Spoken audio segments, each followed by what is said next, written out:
let's just say hypothetically, you have a bad pinion bearing, but you don't have a 12-ton shop press. Well, you don't need one. Let me show you. Now, it does help to have a bench vise, but you don't necessarily need one. If you do have a bench vise, you can grab anywhere in here and you'll be fine.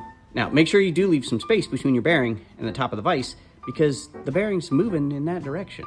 What you're gonna need is a ball joint pickle fork and a sledgehammer. You're gonna go in the direction that you have it clamped. Don't try to go sideways, you'll just end up rotating this whole pinion. You go right in between the pinion gear and the inner part of that bearing. Now, this bearing is crap, which is why it fell apart, but as you can see, the inner race is coming off of there. I'm gonna readjust up higher. Now, with the diameter of this pinion shaft, we are at the limit of this ball joint splitter, but you can just use one side and work left to right.